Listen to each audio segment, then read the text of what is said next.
¿Qué tal? Bienvenido. Mira, aquí estamos en un set especial porque hoy día tenemos un programa especial. Así que no se vaya. Y aquí comienza Agenda Agrícola en Temas. Agenda Agrícola es presentado por Banco de Chile, Mercado Mayorista Lo Valledor, Empresa Sutil, Dole Chile, ANASAC, sigamos creciendo, conectados. CMPC, creando valor natural. Y SNA, el futuro se cultiva. Hoy en Agenda Agrícola, especial Nueva Constitución.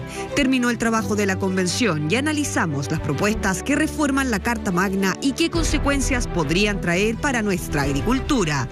Todo esto y mucho más en un nuevo capítulo de Agenda Agrícola. En Banco de Chile estamos... Bien, ya estamos de vuelta. ¿Cómo podrían impactar en el sector agrícola y en los consumidores de alimentos las normas propuestas y aprobadas en la Convención Constitucional? Bueno, le pedimos a pequeños y medianos agricultores que nos dieran su opinión respecto a los temas que les preocupan sobre estas iniciativas que propone la Convención y lanzamos una campaña en medios de comunicación masiva con sus respuestas y nuestra opinión. Si quieres saber más de esta iniciativa y conocer nuestra visión, visita la web www.sna.cl, porque Chile necesita cambios, pero con responsabilidad, informados y con los pies en la tierra. Bueno, yo soy Juan Aravena, vivo acá en Lonquén, soy agricultor. Quieren sacar los fertilizantes, los quieren sacar los químicos y que produzcamos orgánicos. ¿Cómo vamos a producir orgánicos si no están las condiciones a nivel mundial? No producen los países desarrollados y vamos a producir nosotros que estamos en pañales. Queremos cambio, pero con los pies en la tierra.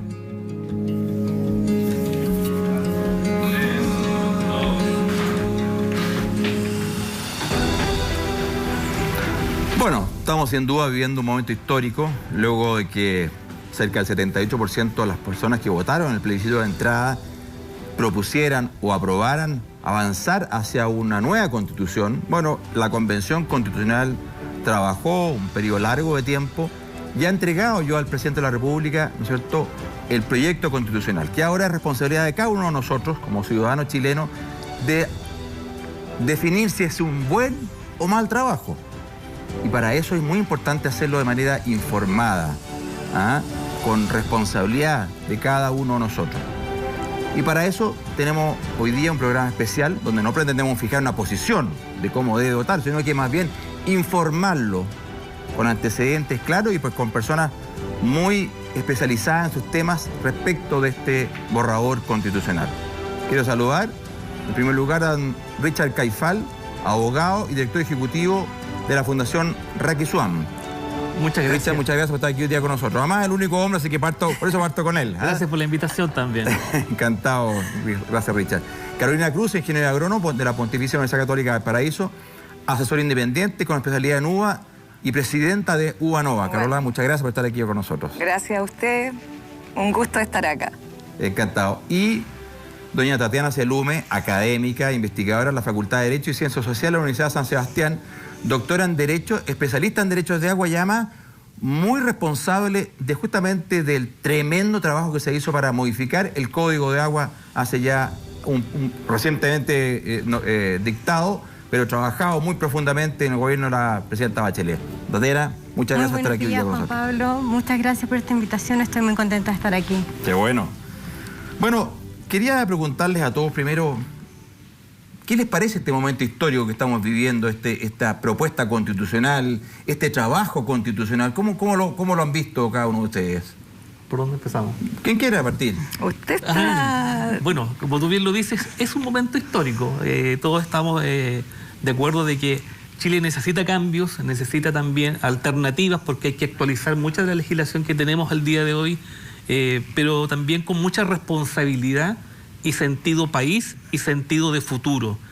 Las constituciones rigen los destinos o van a regir los destinos y no va a ser para nosotros, lo más probable, digamos, sino que para nuestros hijos, nuestros nietos y las futuras generaciones. Por eso la responsabilidad que implica un texto de esta naturaleza nos debe comprometer a todos. Y no mirar... esto no es una cosa menor, digamos. No es una cosa menor. Es paraguas que nos regula a todos, Tatiana. ¿Eh?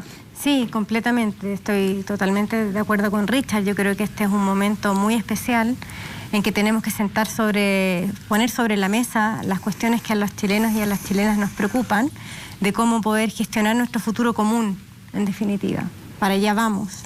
Y bueno, los temas más relevantes tienen que estar en este texto, y entre ellos, bueno, el tema del agua. Yo creo que es fundamental que esté el tema del agua en la propuesta constitucional. Por supuesto. Vamos a entrar en detalle. Y Carola, realmente fondo, y además tiene que estar muy bien conectado con los pies en la tierra, como tenemos esta campaña de la SNA. Así es. Bueno, yo creo que este proceso, tal como se ha dicho aquí, es de una relevancia tremenda. Es una respuesta, ¿no es cierto? El 80%, tú lo comentabas, de los chilenos pidió una nueva constitución, y eso obviamente hay que rescatarlo. Ahora, conversábamos recién, ha obligado a que generaciones diferentes conversemos, tengamos un proyecto con mirada a las preocupaciones actuales, y eso nos ha obligado todo a estudiar, a interiorizarnos, y eso es lo que hay que rescatar y transmitir además, porque no siempre es del común que empecemos a hablar de temas que son de tipo constitucional, que suena como algo muy ajeno para el común, pero que hoy día tenemos que hacer la bajada a tierra y ver cómo vamos a conversar entre todos los mundos que somos Chile. Richard Caifal, además fondo, tú perteneces al pueblo mapuche, eres muy activo en eso. Sin duda que era importante, necesario de hacer un reconocimiento constitucional a los pueblos originarios, a su riqueza, a su cultura, a su lengua. Pero se avanzó un concepto de plurinacionalidad. O sea, la palabra es muchas nacionalidades dentro del país. La verdad que y está incluido incluso en el primer artículo de la Constitución, cuando habla a fondo que este es un Estado plurinacional, intercultural y ecológico. ¿Qué significa esto, Richard? ¿Cómo lo ves tú? Bueno, primero que todo, recalcar la importancia de un reconocimiento. Es un anhelo ya de muchos años. Patricio Aylwin lo prometió en algún momento, en el año 89, por lo tanto habían 3 décadas que han ya transcurrido y eso no se materializó.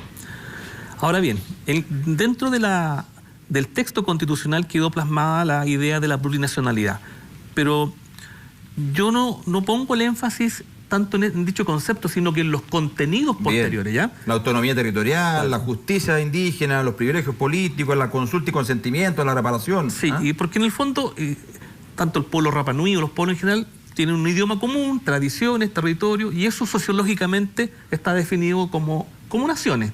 Y eso no representa ningún menoscabo para la integridad territorial o la unidad política de los estados. Y en ese sentido, nosotros siempre hemos abogado por el Estado unitario, ¿cierto? Bajo un mismo paraguas, al final del día, pero cuando analizamos los contenidos ya, nosotros de la mirada mapuche, tenemos ya algunas observaciones o aprehensiones muy importantes, por ejemplo, el concepto de autonomía, que va mucho más allá de lo pretendido. Se sale del marco incluso que ha establecido la Carta de Naciones Unidas para los Pueblos Indígenas y entrega una definición poco clara, un vacío importante, pero además las competencias de esas autonomías o las atribuciones están entregadas al legislador del día de mañana, o sea, a los parlamentarios. No es algo que nos pueda definir desde ya lo que se debe entender. Richard, y como abogado, y a lo mejor también la Tatiana, no sé, pero además se constituye una justicia indígena, con una justicia diferenciada. Yo desde mi ignorancia, fondo un mero agricultor, digo, bueno, aquí entonces a igual delito, distinta pena. ¿Es posible que eso ocurra? A ver, el pluralismo jurídico existe a nivel mundial, no es algo que nosotros debamos decir, hoy esto nunca ha existido.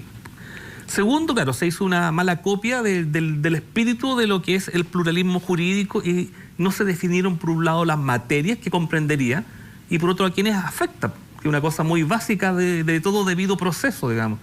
Entonces, no es que uno esté en contra, porque a todo esto también hay un procedimiento hoy día en la ley indígena, un procedimiento para los problemas que digan relación con las tierras, su uso, tenencia, propiedad. está muy definido en el artículo 56, pero otra cosa es establecer una justicia. El Estado reconoce los sistemas de justicia indígena, dice la norma, pero luego no define ninguna otra situación. ¿Qué materia? Es materia penal, por ejemplo, es muy complejo lo que ocurre, porque al día de hoy ya existe una norma en el convenio 169 que refiere de que en su artículo 10 las personas en este caso condenadas debieran tener una sanción distinta al encarcelamiento. Por tanto, eso complejiza el escenario para las víctimas sobre todo, porque se sentirían desamparadas por la legislación, frustradas y no hallarían en la norma legal el amparo y la protección de la justicia. Entonces, perfecto, cuando tú lo planteas en ese escenario, entonces estaríamos vulnerando principios del debido proceso porque todavía no sabríamos quién o cómo nos va a juzgar, cuáles son las reglas de ese procedimiento. Entonces, uno dice, sí, nosotros necesitamos un tribunal que conozca con pertinencia y resuelva con pertinencia. Por ejemplo, aquí se hizo una mala copia de la Constitución del Ecuador. Ecuador define básicamente cuándo aplicamos la justicia indígena y está referida a personas de la misma etnia, del mismo pueblo o personas del mismo origen, pero no de la manera en que se definió en este texto. Perfecto. Que claro, es realmente... ese aspecto quedaríamos en desigualdad respecto de algunas políticas. Hay incertidumbre absoluta por la falta de definición. O sea, eso y quedó entregado la ley. Todo esto quedó entregado. Todo lo va a entregar el legislador o los parlamentarios del día de mañana serán los que tendrán eso, quién sabe para dónde nos lleven. Carola, tú eres asesora de muchos campos, productora, con los pies súper en la tierra. ¿Sientes que el proyecto constitucional genera incentivos para el desarrollo, para la inversión en la agricultura, que no hace otra cosa que producir los alimentos para la ciudadanía?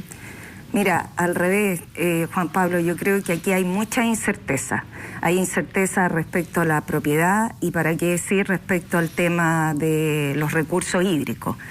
Respecto a la propiedad, todo esto que es válido que el gobierno, ¿no es cierto?, bajo ciertas circunstancias haga una expropiación de una propiedad, pero hoy día la Constitución dice que eso está sujeto a un pago de un valor de mercado, ¿no es cierto?, que está determinado por la justicia o por común acuerdo de las partes. Sin embargo, hoy día eso está genera incerteza porque se va a pagar un valor de precio justo, ¿no es cierto? Que no sabemos cuáles son los parámetros que definen este precio justo y además esto considera un pago en efectivo que hoy día también está sujeto a una situación que no está realmente muy bien definida, si va a ser bono, si va a ser... Entonces, todo eso va, en cuanto a la propiedad, genera mucha incerteza. ¿Y para qué decir respecto al tema del agua, donde hoy día los derechos ya... el eliminar los derechos de agua significan un daño al patrimonio, pero tremendo de los productores. Al final un daño a la producción, Carola. Al final es eso, porque todo esto significa garantías que tenemos respecto a realizar inversiones, proyectos de inversión. Hoy día todo está sujeto a tener la certeza de poder regar. No podemos pensar en un proyecto a futuro, a 20 años, o incluso proyectos más cortos a 5 años, si no tenemos certeza de contar con los recursos para poder producir. Tatiana, usted es experta justamente, de fondo, como abogada, como académica en el derecho de agua y, bueno, el artículo transitorio que también se aprobó en el proyecto constitucional dice que al día siguiente, ¿no es cierto?, de aprobada eventualmente la Constitución, estos derechos de aprovechamiento de agua se transforman en meras autorizaciones administrativas. Incomerciables. Por una serie de características de incomercialidad, de revocables, caducables, extinguibles, temporales. ¿Cómo ve una académica bastante relacionada con este concepto? Bueno, es bien complejo porque partamos de la base de que el mundo del agua ya había sufrido recientemente una modificación en el Código de Aguas, que era una modificación que permitía, ¿cierto?, que los titulares de derechos de aprovechamiento de agua sufrieran nuevas cargas, tuviesen cargas, ¿cierto?, en cuanto al uso efectivo, en cuanto a la inscripción, ¿cierto? Había normas que eran incluso retroactivas, como el caudal ecológico, pero se permitía, ¿cierto?, que los titulares siguieran siendo dueños de sus derechos de aprovechamiento de aguas. Con esta propuesta constitucional, el problema que yo veo es que ya no va a haber derechos, de aprovechamiento. Van a haber estos meros actos de tolerancia de la autoridad para efectos de que alguien pueda utilizar las aguas, son actos de mera tolerancia. ¿Y por cuánto tiempo, Tatiana? ¿Por qué plazo? Es que no está establecido un plazo, no está establecido la forma. De hecho, hay una reserva legal para que el presidente de la República, dentro del plazo de 12 meses desde la entrada en vigencia de la nueva Constitución, fije las características de estas autorizaciones. O sea, tampoco sabemos cómo van a ser estas autorizaciones. Ahora, el problema es que las personas actualmente están utilizando sus derechos de aprovechamiento de agua, como te decía antes, con estas cargas, ¿cierto?, de utilización, y para ello se va a generar un mundo de incerteza o de incertidumbre al no saber cómo van a poder seguir utilizando estos derechos, porque no van a ser derechos. ¿Qué implica esto en la práctica? Que, por ejemplo, un agricultor que quisiera obtener crédito a través de hipotecar su derecho no lo va a poder hacer, ¿cierto?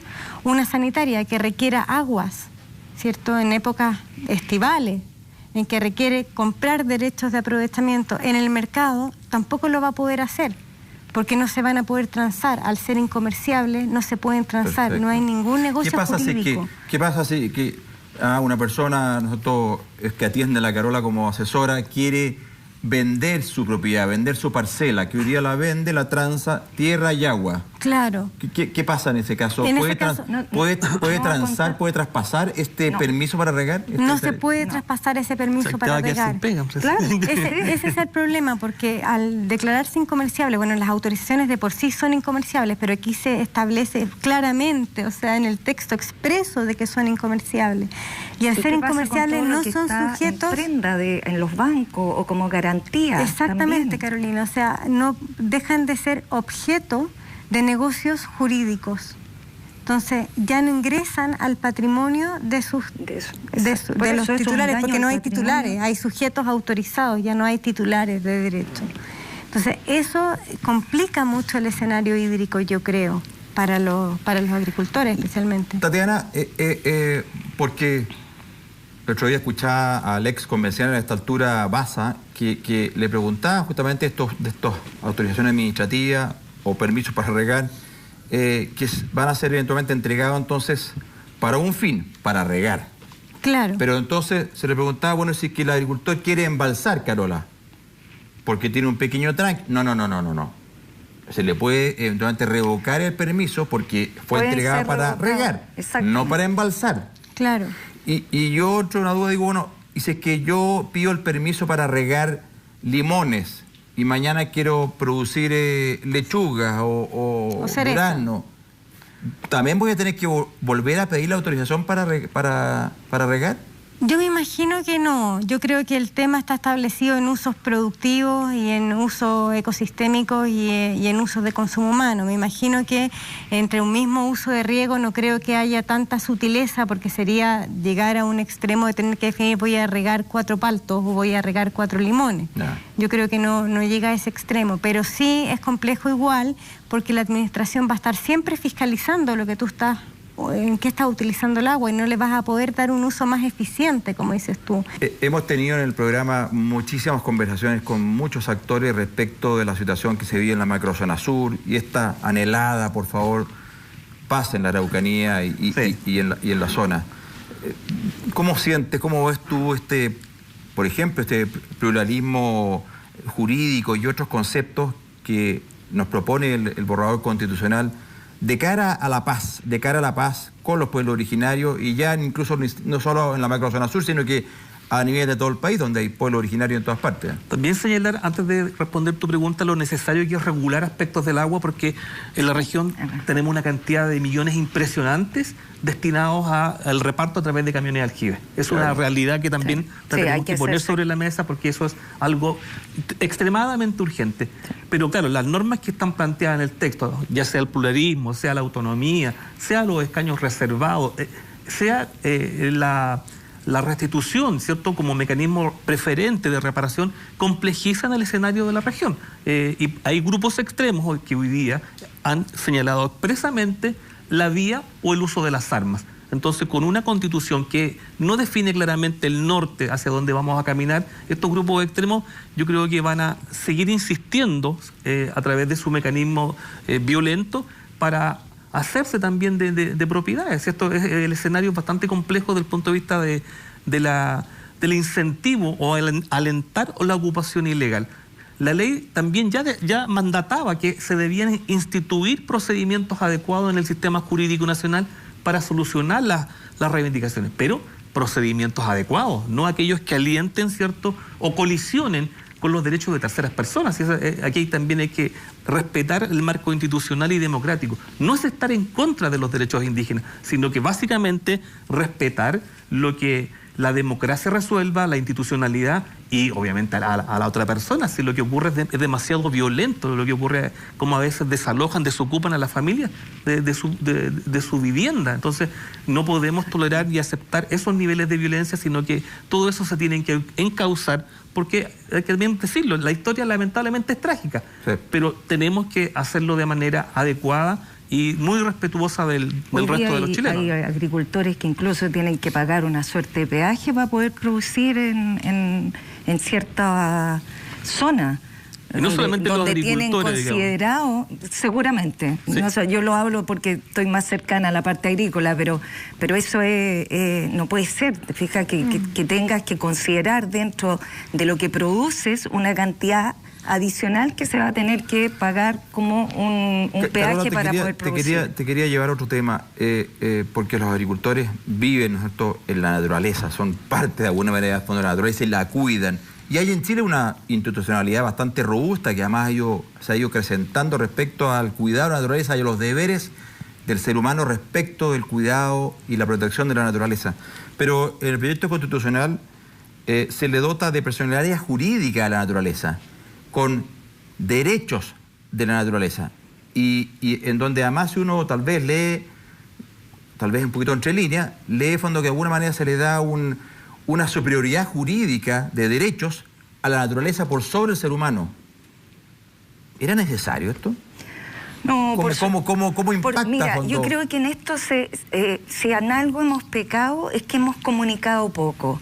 En general, por lo menos en el área que yo trabajo, que es toda la área frutícola, hemos avanzado muchísimo en hacer un buen uso del agua, una buena gestión de administración y de aprovechamiento. Hoy día, fíjate que en la zona centro-norte, que es donde hoy día ya ni siquiera se habla de sequía, sino que se habla de un proceso de desertificación por la magnitud y el tiempo que se ha prolongado la sequía, a través de las juntas de vigilancia, en conjunto con la academia, con los agricultores, se han logrado hacer avances tremendamente importantes en disminuir el consumo de agua. Hemos optimizado los procesos productivos. Para darte un ejemplo, las uvas de mesa se ocupaban 8.000 hasta 12.000 metros cúbicos en la zona de Copiapó. Hoy día estamos hablando de 5.500, 6.000. Todo esto con tecnología aplicada, y eso poco se comunica. Y ahí hay una tremenda inversión, tanto de los productores como te digo, como de toda la gestión de administración de las cuencas.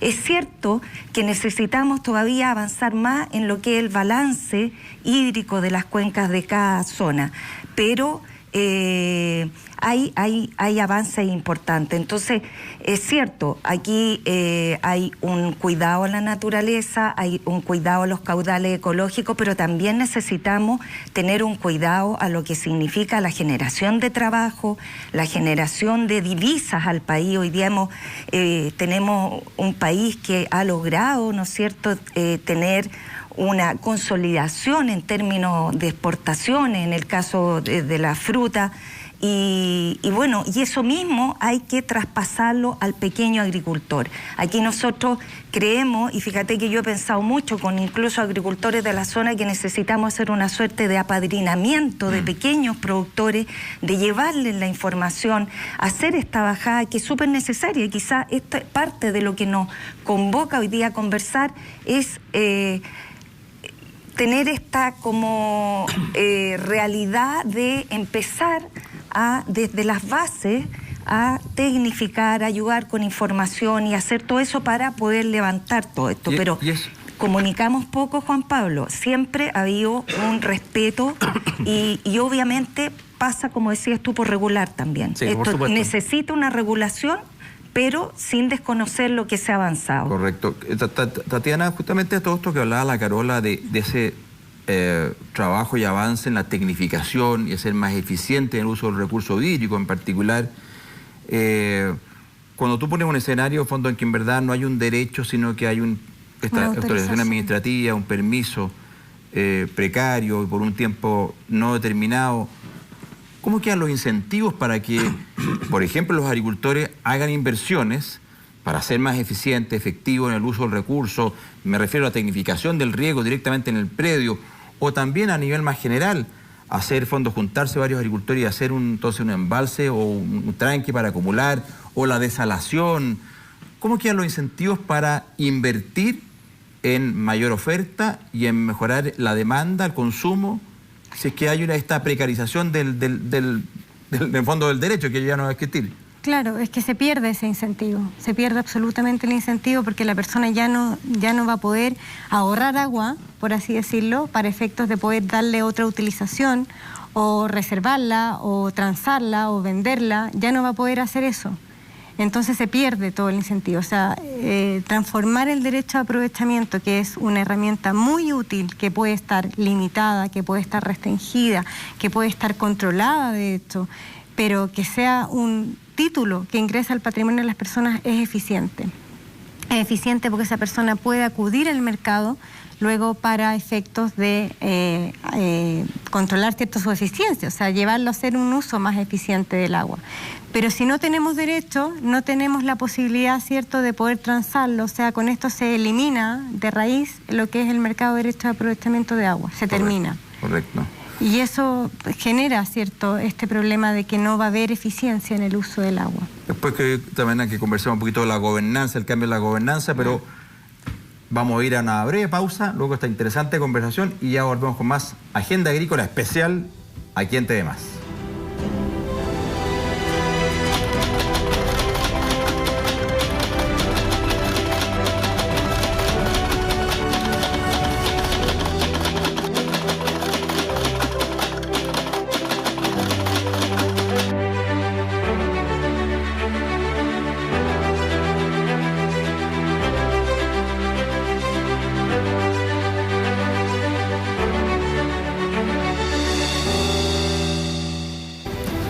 Bueno, seguimos conversando de esta agenda agrícola especial de cara a este histórico momento de una nueva constitución. Hemos estado repasando distintos aspectos del proyecto constitucional y quedamos con Tatiana justamente de conversar un poquito la modificación que se hace respecto de la gobernanza, Tatiana, que hoy día está de alguna manera en las manos de la Junta de Vigilancia, de la Organización de Usuarios, por supuesto, bajo el liderazgo y el control de la Dirección General de Agua. Pero se crean nuevas instituciones con una conformación que a mí no me queda clara. ¿Por qué no nos explicas cuál es tu mirada? Bueno, mi mirada es clara. Yo creo que hoy por hoy las juntas de vigilancia se debieron haber reforzado. Las juntas de vigilancia cumplen una gestión importante en la administración del recurso hídrico y ahora se crean estos consejos de cuenca, que en un comienzo de la discusión las organizaciones de usuarios no participaban de ellos. Finalmente se establece que sí van a poder participar de estos consejos de cuenca, pero también participan personas de la sociedad civil para la administración. Entonces ahí se produce también... ONGs, ¿eh? Claro, ¿ya? Claro. Todos aquellos que tengan actores, todos los que tengan interés en la gestión del agua pueden participar de estos consejos de cuenca, o sea, es una administración ampliada. Ahora, a mí me preocupa cómo va a quedar el rol del Estado frente a la administración del recurso hídrico y frente, ¿cierto?, a las organizaciones de usuarios, porque allí se produce como una especie de vacío en que no queda claro cuál es el rol efectivo que van a tener estos consejos de cuenca, a qué se van a dedicar estos consejos de cuenca. Perfecto. Otro de los asuntos que a mí me preocupa bastante es el cambio, ¿cierto?, que te venía comentando de la connotación, ¿cierto?, de bien nacional de uso público del agua a bien común natural, ¿cierto? Porque resulta que si bien la Constitución del 80 no especificaba que el agua era un bien nacional de uso público, lo otorgaba la ley. Y la ley es muy clara, ¿cierto? Estaba en el Código Civil, el propio Código de Agua. El Código Civil y en el Código de Agua. Y la característica esencial del bien nacional de uso público era que era inapropiable. O sea, era inapropiable, es inapropiable hasta Correcto. La fecha. Entonces, intentar cambiar la regulación jurídica a bien común natural tampoco queda claro para qué. Si el objetivo era la inapropiabilidad y la inapropiabilidad ya existía, o sea, son insusceptibles de apropiación, ¿para qué hacer ese cambio? Mira. Entonces, ahí a mí se me produce una especie también de incertidumbre, porque digo, no entiendo cuál es la idea de este cambio. Cuando nuestra tradición jurídica viene ya desde 1855, desde el Código Civil, ¿cierto?, en este régimen especial que tocaba las aguas, ¿cierto? Clarísimo, importante tema, profundo tema. Richard, en definitiva, ¿cómo te sientes respecto a este necesario reconocimiento de los pueblos originarios con el proyecto, de cara al proyecto constitucional que se nos ha presentado? Sí, mira, hay mucha preocupación e incertidumbre, creo que ha sido como la idea general, pero agregar además de que en relación al tema anterior de los derechos de la naturaleza, constituye también una limitación para el desarrollo de actividades económicas. Está graficado. Tenemos la libertad de emprender y desarrollar actividad económica, pero la limitación lo constituye el medio ambiente y los derechos de la naturaleza. Y además agrega la norma de que se podrán establecer restricciones a determinados derechos para proteger el medio ambiente y la naturaleza. O sea, también el escenario futuro es complejo porque podríamos ver limitados o coartados otros derechos, digamos, no solamente el derecho al agua.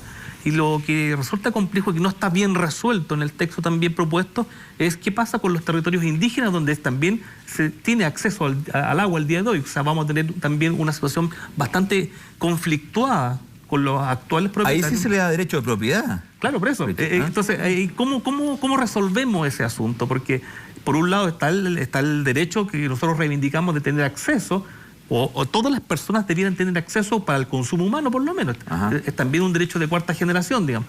Pero también está la idea de poder producir. Entonces tenemos que ir combinando, porque básicamente al final del día lo que uno entiende que la protección de la naturaleza implica decrecimiento para el país. Eso también lo han planteado los propios convencionales. A ver, yo creo que hoy día, perdona que te interrumpa, o sea, hoy día la naturaleza está protegida. De hecho, el Estado tiene el deber de tutelar la preservación de la naturaleza. Sí, por supuesto. Y también hay restricciones establecidas hoy día para el ejercicio de determinados derechos y libertades. En la misma Constitución te dice, por ejemplo, por eso tenemos restricción vehicular, o sea, tenemos ciertas restricciones hoy día. Pero otra cosa es consagrar los derechos de la naturaleza, entregarle cierto grado de personificación, y el que inventa esto, o sea, el padre de los derechos de la naturaleza, que es Christopher Stone, se desdice posteriormente y dice que era un camino ilusorio. El entregarle estos derechos, personificar a la naturaleza, era mucho más conveniente, dice él, entregarle obligaciones a las personas, que es la lógica, digamos, de... Entonces aquí también una institucionalidad bien robusta. Un sistema de evaluación ambiental, unas reglas claras para poder invertir, y en el caso de que también sea necesario a veces preferir el consumo humano, también habrá que tomar decisiones más drásticas, pero no de la manera en que se ha planteado en este texto de propuesta constitucional. Carola, soberanía y seguridad alimentaria. ¿Entendido Fondo de Seguridad entonces de entregarle a los consumidores en tiempo y forma un alimento con todas las características que corresponden, pero además a un precio competitivo? Y soberanía que va un poquito más a una autarquía, a fondo, que buscar que todo se produzca en el territorio, en el país. ¿Cómo lo sientes cuando tú que estás tan involucrada en el mundo agrícola y en el mundo agrícola más agroexportador? Claro, bueno, la verdad es que ahí el impacto es importante, porque Chile es inminentemente un país que consume muchos productos desde afuera. Nosotros, si bien tenemos una participación importante en las exportaciones, sobre todo frutícolas, todo eso nos está generando divisas justamente para abastecernos de los productos que no somos autosuficientes.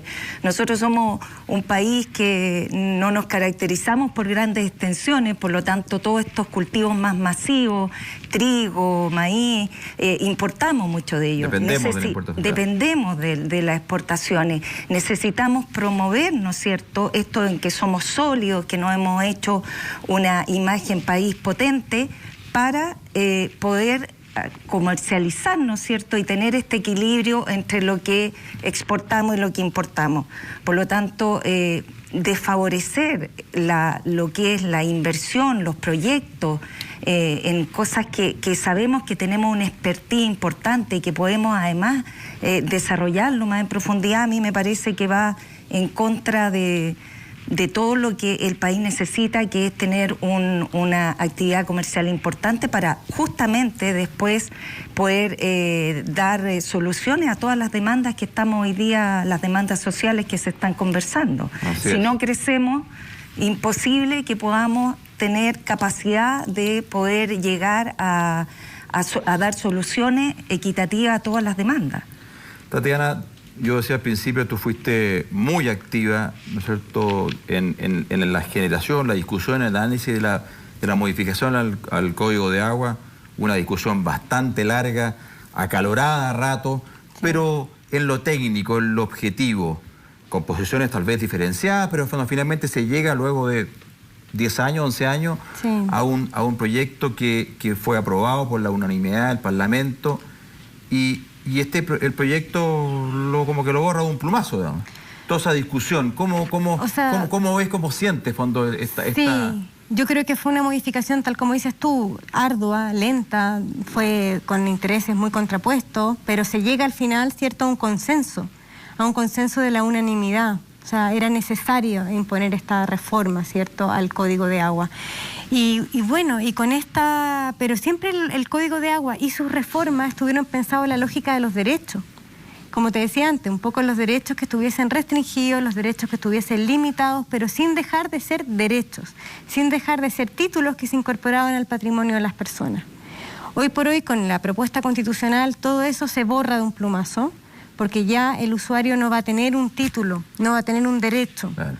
Entonces tampoco se le van a poder hacer efectivos ni el pago de las patentes, ni el uso efectivo del recurso, ni la inscripción del derecho. Piensa que todo el sistema registral ya se termina, sí, se acaba.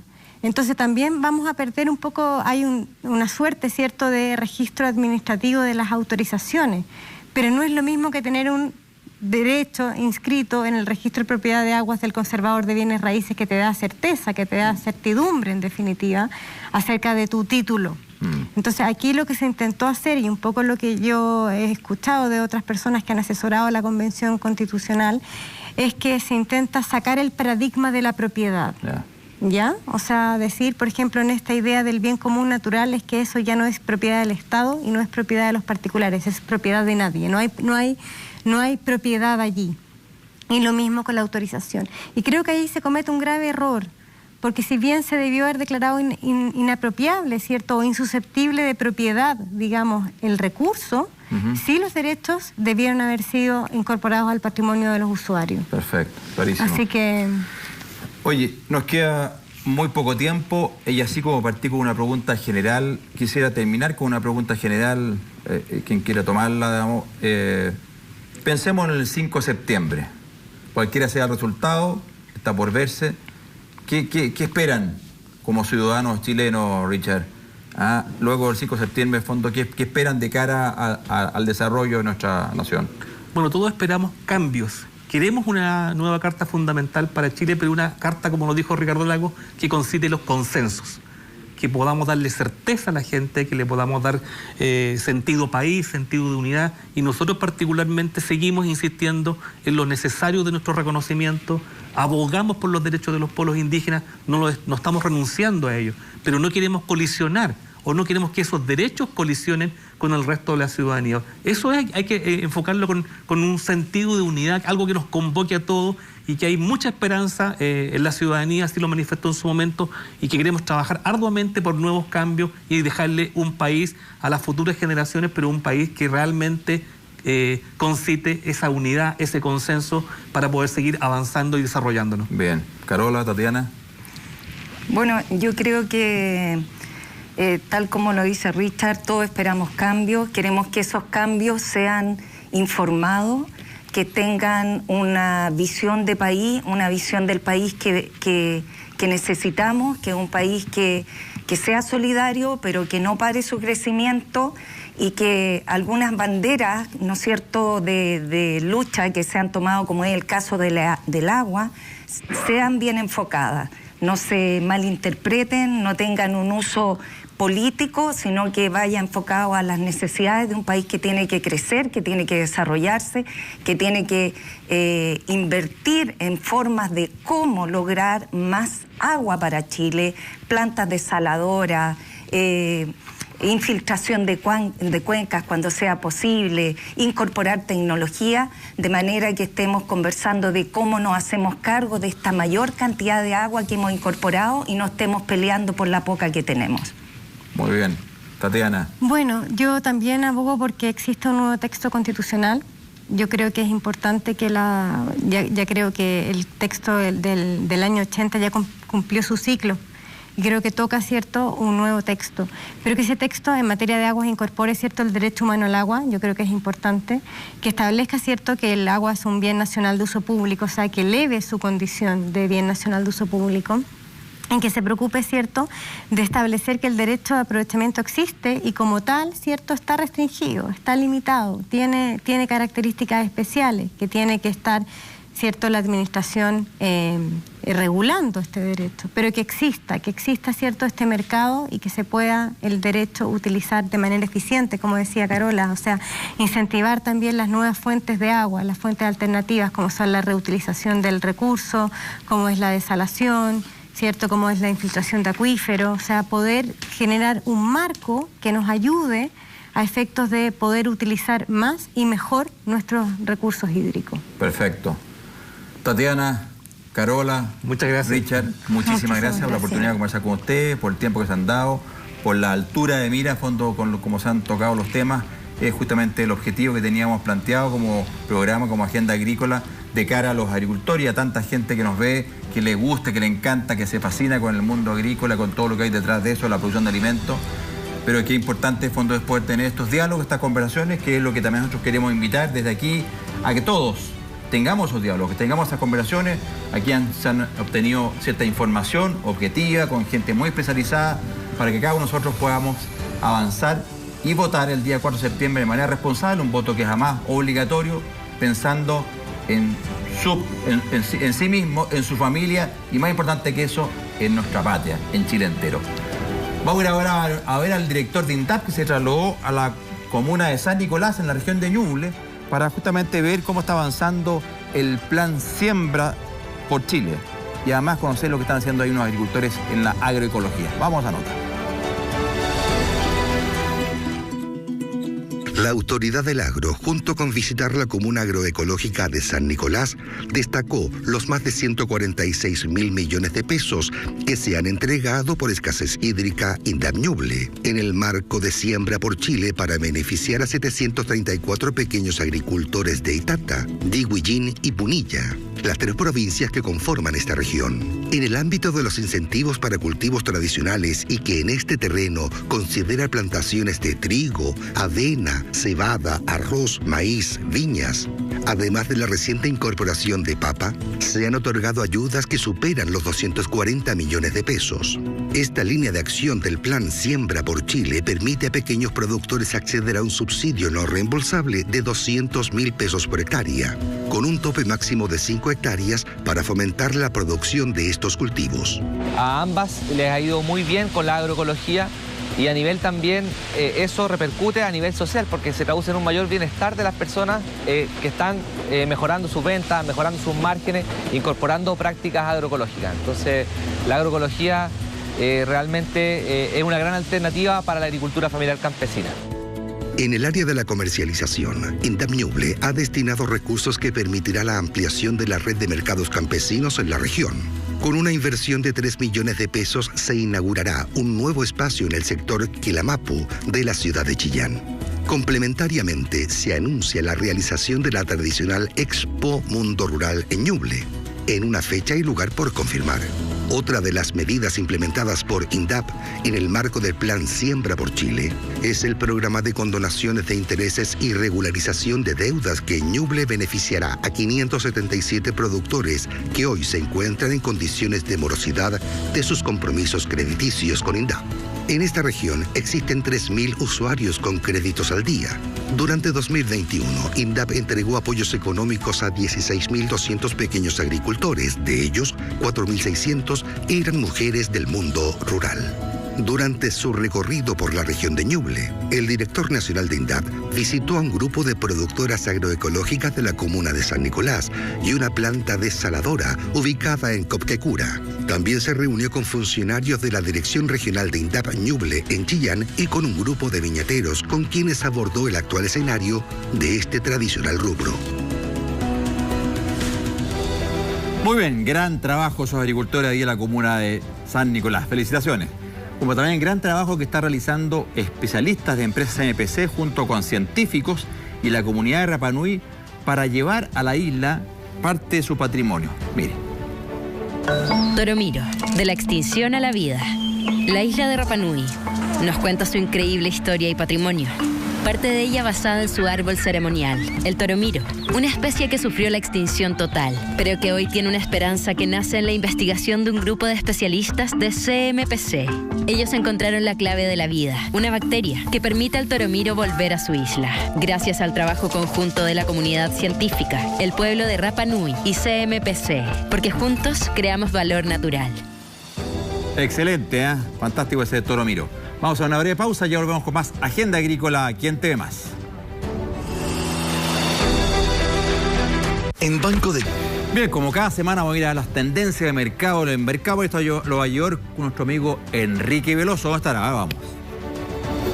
Hola Juan Pablo y amigos de Agenda Agrícola. Hoy día me encuentro fuera de Mercado Nueva York, en los alrededores de las murallas de este gran mercado, para mostrar la preocupación que tenemos también por nuestro entorno, a través del arte con la comunidad y el arte que estamos trabajando aquí, como puedes ver en este mural que vamos a partir mostrando, que se trabajó con la empresa de ferrocarril del Estado para mantener el entorno mostrando formas amigables de expresiones artísticas por parte de artistas locales y así de alguna forma también mantener la cultura y mostrar estas expresiones artísticas a toda la comunidad. Este mural ya tiene aproximadamente unos 6 años acá frente al Mercado Nueva York y hoy día te queremos mostrar otra iniciativa que a continuación pasarás a ver en otro sector de acá de Pedro Aguirre Cerda, que te muestro a continuación. Tal como te comentaba, Juan Pablo, ahora estoy en la entrada de la estación de ferrocarriles de Lo Valledor, donde se está llevando a cabo otro proyecto de mural para hermosear y traer cultura y arte a este sector. Y me encuentro para conversar sobre esto con el artista a cargo, Felipe Enríquez, conocido como Enrus. ¿Cómo estás? Cuéntanos un poco el proyecto de la idea de seguir trabajando, hermoseando todos estos murales con Ferrocarril del Estado acá en el sector en torno a Lo Valledor. Sí, en realidad fue una iniciativa que se fue gestando a partir de los vínculos que tiene el mercado Lo Valledor con la población de La Victoria, y eso sumado a la relación que tiene geográficamente la estación de tren con la población, y ahí fue que fuimos creando como esta colaboración entre vecinos, vecinas, de las diferentes edades, con la finalidad de recopilar testimonios. Y lo que estamos viendo acá también, perdón que te interrumpa, son trabajos de los mismos vecinos, niñas que van a plasmar acá en estos muros, ¿no es cierto? Claro, son 6, en total van a ser 6 retratos que al final nosotros lo tomamos como representar el relato de ellos mismos y cómo lo llevamos a una expansión desde nuestra visión artística a partir de lo que ellos nos contaron o nos comunicaron por medio de sus propios dibujos. Perfecto, muchas gracias Felipe. Y así de esta forma, mira, mostrando arte desde acá, desde el entorno del Mercado Nueva York, en esta estación de ferrocarriles, nos despedimos, Juan Pablo. Hasta la próxima semana para hablar un poco más de tendencia de mercado. Que esté muy bien, un abrazo. Increíble mercado. Realmente colaboran en tantas cosas distintas, ahora también con el arte. Felicitaciones. Agenda Agrícola. En este caso, respecto de la discusión constitucional, sin tomar posición, sin tomar postura, sino que de manera objetiva, de hacer un análisis de las distintas normas y obviamente su impacto en el sector agrícola, que es lo que nos interesa, pero de manera objetiva. Eso es lo responsable, lo que corresponde, y es a lo que también los llamamos a cada uno de ustedes para que hagan en sus casas, en sus trabajos, en sus campos, en sus parcelas, en cualquier lugar, hacer ese análisis para trabajar y poder votar informados el próximo 4 de septiembre. Muchas gracias por estar ahí y hasta la próxima semana en un nuevo capítulo de Agenda Agrícola, aquí en TV+.